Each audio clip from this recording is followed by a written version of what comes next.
டேய் கதிரு, இப்ப எதுக்குடா இவங்களை இங்க கூட்டிட்டு வந்திருக்க? அம்மா, அக்கா நம்மளை விட்டு போனாலும் எங்கேயோ ஒரு இடத்துல நல்லா இருக்கான்னு தானமா நம்ம நினைச்சுக்கிட்டு இருந்தோம். ஆனா அக்கா நல்லா இல்லம்மா. இத்தனை காலமும் ஒரு குடிகாரனை கட்டிக்கிட்டு கஷ்டப்பட்டுட்டு இருந்திருக்கா. அது மட்டும் இல்லம்மா, நான் திருப்பூர்ல வேலைக்கு போன இடத்துல அக்கா போக இடம் இல்லாம சின்ன குழந்தைய வச்சுக்கிட்டு நடுத்தெருவுல நின்றுக்கிட்டு இருந்தாம்மா. அதை பார்க்கும்போது எனக்கு இதயமே நின்னுடும் போல இருந்துச்சுமா. என்ன இருந்தாலும் அவன் நம்ம அக்கா அம்மா. டேய் என்னடா அக்கா அக்கா அக்கான்னு நீ தாண்டா உருக்கிக்கிட்டு இருக்க. தம்பி வேணும் அம்மா வேணும்னு நினைச்சிருந்தா அவன் நம்மளை விட்டுட்டு போயிருப்பாளாடா. அப்ப எவனோ ஒருத்த முக்கியம் தானடா நம்மளை விட்டுட்டு போனா. இப்ப என்னவா? என்னம்மா நீங்க இப்படி பேசுறீங்க? சரி, அக்கா பண்ணது தப்பு தான். ஆனா அதுக்காக இப்ப அவ இருக்கிற நிலைமையில அவளுக்கு எப்படிமா வீட்டை விட்டு வெளியே போக சொல்ல முடியும்? பின்ன ஓடி போனவ திரும்பி வந்தா என்ன ஆரத்தியா எடுக்கணும்? டேய் கதிரு, நான் அப்பவே சொன்னேன்லடா, வேண்டாம் விடு, நாங்க போயிடுறோம். எங்க வாழ்க்கையை நாங்க பார்த்துக்கிறோம்டா. அம்மா, என்னம்மா நீங்க ஒரு குடிகாரனை நம்பி பச்சை குழந்தைய வச்சுக்கிட்டு அவளை வெளியே எப்படிமா அனுப்ப முடியும்? டேய் அப்படி ஒரு துணை கூட இல்லாம தாண்டா உன்னையும் உன் அக்காவையும் நான் வளர்த்தேன். நீங்க ரெண்டு பேரும் சின்ன வயசா இருக்கும் போதே உங்க அப்பா இறந்துட்டாரு. அதுக்கப்புறம் உன்னையும் உன் அக்காவையும் வளர்க்கறதுக்கு நான் எவ்வளவு கஷ்டப்பட்டிருப்பேன். அது உனக்கு தெரியலனாலும் உன் அக்காவுக்கு தெரியாதா? அவ அப்ப எல்லாத்தையும் கண்ணால பார்த்தவ தானே. எல்லாத்தையும் பார்த்தும் கூட நான் அவளை வளர்த்தது, உன்னை வளர்த்தது, பட்ட கஷ்டம் எல்லாம் தெரிஞ்சு கூட நம்மளை விட்டுட்டு அவ போனா தானடா. அம்மா, என்ன மன்னிச்சிருங்கம்மா. நான் பண்ணது மன்னிக்கவே முடியாத தப்பு தான். ஆனா அதுக்கான தண்டனையை நான் அளவுக்கு அதிகமாவே அனுபவிச்சிட்டேம்மா.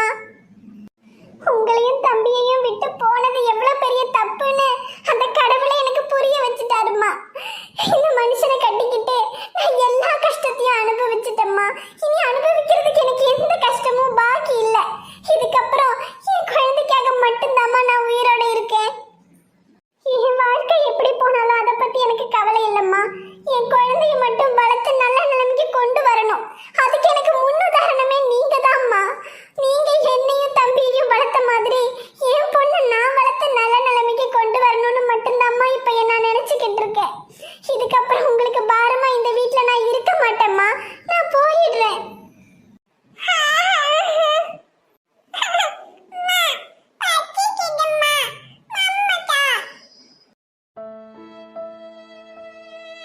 மணிக்குட்டி, கொஞ்சம் பொறுத்துக்கடா. அம்மா உனக்கு அப்புறமா சாப்பிட ஏதாவது வாங்கி தரேன்டா.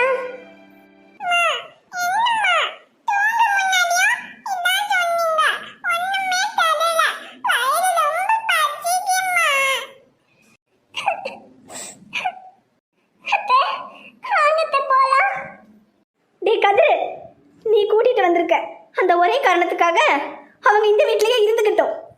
ஆனா ஒண்ணு, அம்மா மகன் உறவை கொண்டாடிக்கிட்டு யாரும் என்கிட்ட பேசக்கூடாது, அவ்வளவுதான். டேய் கதிரு, என்னால உனக்கு எதுக்குடா கஷ்டம்? அக்கா, எனக்கு ஒரு கஷ்டமும் இல்லை. அம்மா தானே, சரியாயிடுவாங்க. நீ உள்ள வாக்கா. அமுதா, அக்காவை உள்ள கூட்டிட்டு போ. குழந்தைக்கு முதல்ல சாப்பிட ஏதாவது கொடு. சரிங்க மாமா.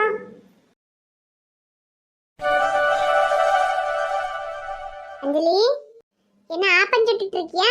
ஆப்பத்தை சுட்டு சுட்டு ஹாட் பாக்ஸ்ல போட்டு வை, அப்பதான் சூடாறாம இருக்கும். ஆக்கா, ஹாட் பாக்ஸ்ல தாங்க போட்டு வச்சுக்கிட்டு இருக்கேன். அப்புறம் அங்க டைனிங் டேபிள்ல சக்தியும் கையிலும் சாப்பாடுக்காக உட்காந்துருக்காங்க. கொஞ்சம் இதை கொண்டு போய் கொடுக்குறீங்களாக்கா?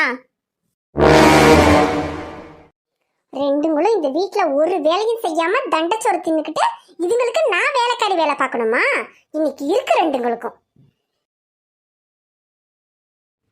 அந்த அருவி போல் அன்ப தருவாளே, சின்ன அறிவிப்பும் இன்றி சுடுவாளே, நீயும் தும்மிரடி தும்மிரடி ஆயுசு நூறாக, என்னுயிர் உன்னோட பத்திர சொத்தாக, என் பார்வை உன்னோட, உன் பொம்மை கண்ணோடு, பேசாமல் விண்ணோடு நாம் மிதந்து போவோம்.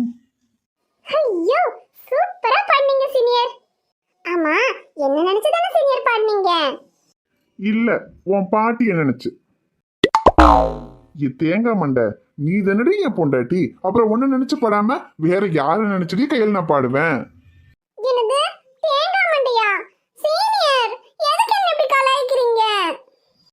அப்புறம் பின்ன நீ என்ன சீனியர் சீனியர்னு கூப்பிட்டுக்கிட்டு இருந்தா எனக்கு என்னமோ காலேஜ் ஞாபகம் தான் வருது. உன்னை கலாய்க்க தான் தோணுது. அன்பா ஆசையா புருஷனை மாமா அத்தான் மச்சான் அப்படின்னு கூப்பிட்டா தானே உன்கிட்ட சந்தோஷமா ரொமான்டிக்கா பேச வரும்.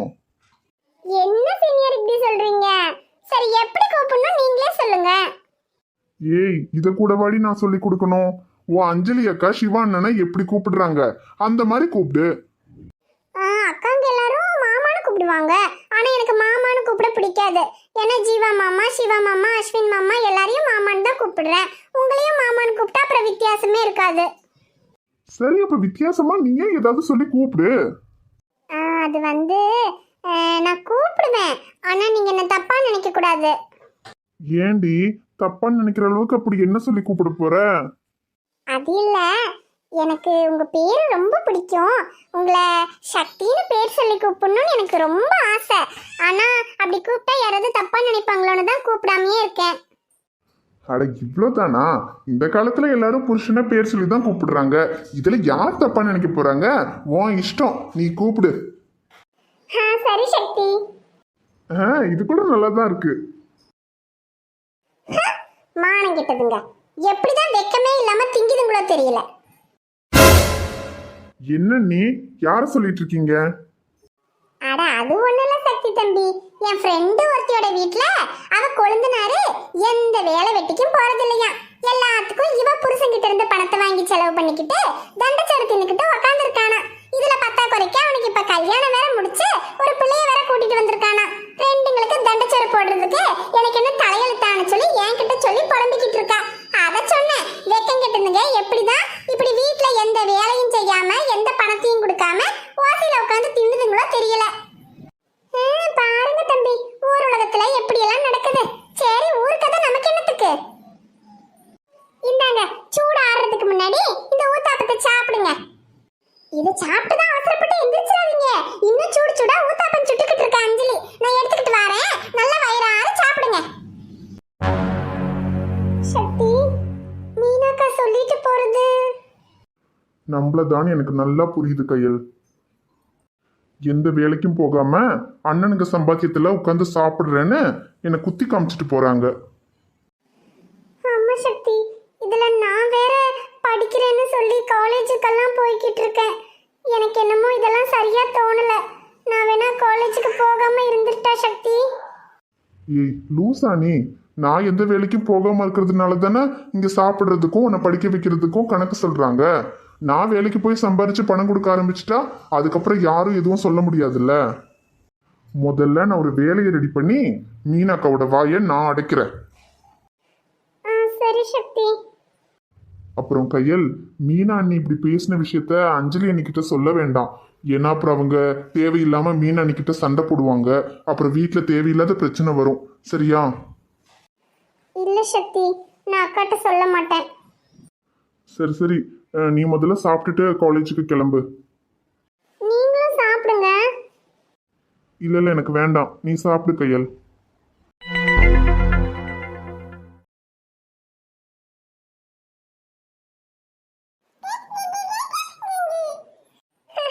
செல்லத்தங்கம், என்ன அழகா கிகிகிகா பேசுறீங்க. இந்தாங்க, அத்தை உங்களுக்கு மாமா வாங்கி தருவேனா. செல்லக்குட்டி சாப்பிடுவீங்களா? சரியா? இந்தாங்க.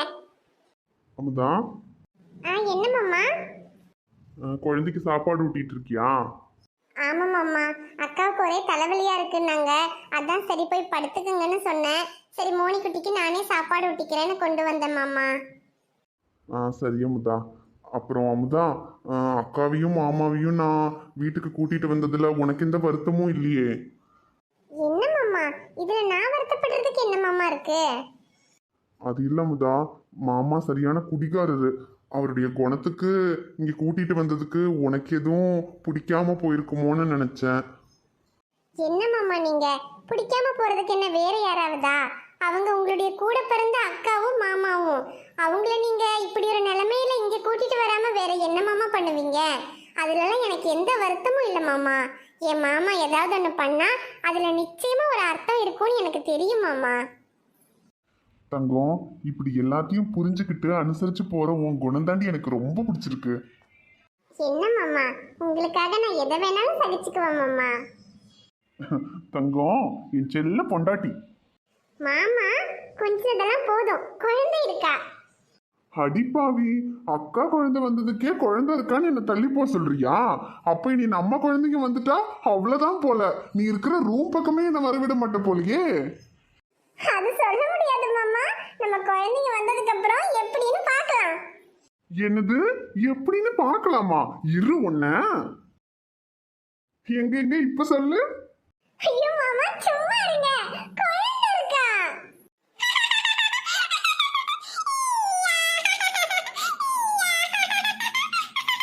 ஐயோ மாமா, அவளே பார்த்து சிரிக்கிறா. செல்லுக்குட்டி, என்னடா அத்தை என்ன சொல்றாங்க?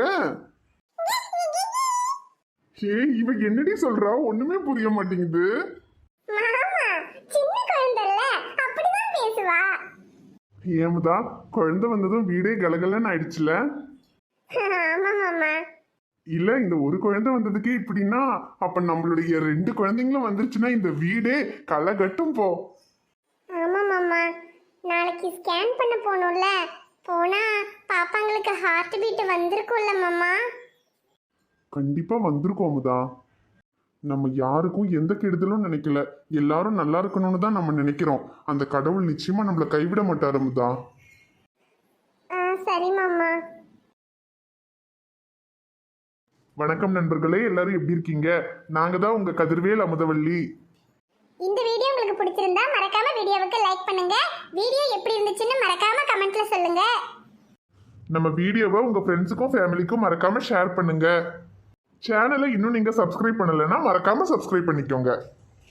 நாளைக்கு இன்னொரு புதிய வீடியோல பார்க்கலாம். அது வரைக்கும் பை ஃப்ரெண்ட்ஸ்.